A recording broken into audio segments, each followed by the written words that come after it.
Bismillahirrahmanirrahim.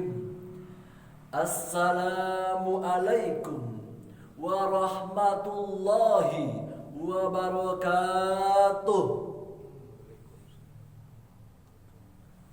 Subhanallah walhamdulillah wala ilaha illallah wallahu akbar.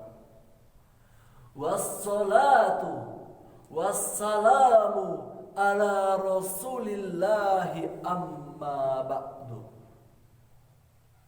Bapak Dekan dan Koordinator Pendidikan Fisika UNTAD, hadirin dan hadirat serta para pendengar di mana saja berada yang saya hormati. Kita manusia diciptakan oleh Allah Subhanahu wa Ta'ala dengan berbagai fasilitas yang megah, dengan fasilitas yang mewah, di antaranya yaitu alam semesta. Berbicara mengenai alam semesta, kita sangat dekat kaitannya dengan ilmu fisika. Karena ilmu fisika mempelajari mulai dari subatom penyusun partikel hingga jagat raya sampai ke alam semesta ini. Allah Subhanahu wa Ta'ala berfirman dalam surat Ali Imran ayat 190 yang berbunyi, A'udzu billahi minasy syaithanir rajim. Bismillahirrahmanirrahim.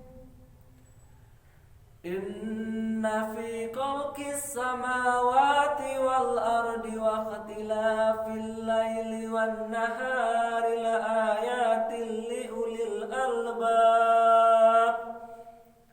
Yang artinya, sesungguhnya dalam penciptaan langit dan bumi dan pergantian siang dan malam terdapat tanda-tanda bagi orang-orang yang berakal.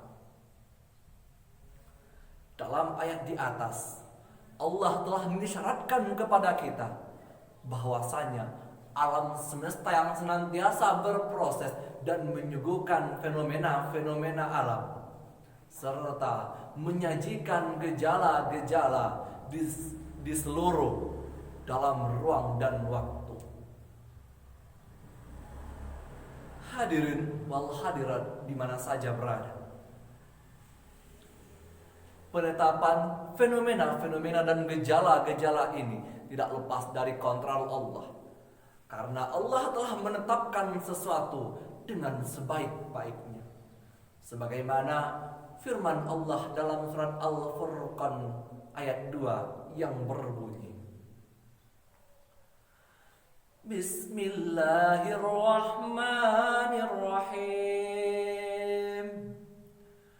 Wa khalaqa kulla syai'in faqaddarahu taqdira. Yang artinya, dan Dia telah menciptakan dan menetapkan ukuran-ukurannya dengan sebaik-baiknya. Dalam ayat di atas, kata ukuran telah memberikan dua pesan kepada kita. Yang pertama, sebagai bilangan dengan sifat dan ketelitian. Berbicara mengenai ketelitian, hal tersebut sangat dekat hubungannya dengan kita. Apalagi kita yang mempelajari ilmu fisika. Karena setiap percobaan, eksperimen, dan penelitian kita menerapkan hal tersebut, dan kesimpulan yang kita tulis, yang kita ambil, dibaca oleh orang banyak dan akan dipertanggungjawabkan nantinya. Yang kedua, sebagai hukum atau aturan. Hukum adalah patokan ataupun pedoman atau aturan bagi setiap peristiwa-peristiwa yang ada di alam semesta. Seperti halnya Isaac Newton yang menetapkan sebuah hukum, yaitunya hukum gravitasi, Ia menyatakan setiap benda yang ada di atas permukaan bumi akan memiliki gaya tarik ke pusat bumi. Jauh sebelum Isaac Newton menetapkan hukum tersebut, 600 tahun sebelumnya, seorang ilmuwan Islam yang bernama Ibnu Al-Haytham telah membukukan mengenai hukum gravitasi ini. Hal tersebut membuktikan kepada kita bahwasanya ilmu fisika ini telah dimanfaatkan atau telah ada mulai dari penciptaan alam semesta hingga hancurnya alam semesta ini. Oleh sebab itu, kita selaku umat muslim, lebih-lebih kita yang mempelajari ilmu fisika, marilah kita pahami, marilah kita dalami ilmu fisika dalam prospek Al-Quran. Karena ketika kita mendalami dan memahami ilmu fisika ini, maka hal tersebut dapat membawa kita, dapat meningkatkan ketakwaan kita kepada Allah Subhanahu wa Ta'ala. Karena Allah Subhanahu wa Ta'ala melihat seorang hambanya bukan dari harta yang berlimpah, bukan dari pikiran ataupun ilmu yang banyak, melainkan ketakwaan hambanya. Mungkin hanya itu yang dapat saya sampaikan. Terlebih dan kurang saya mohon maaf.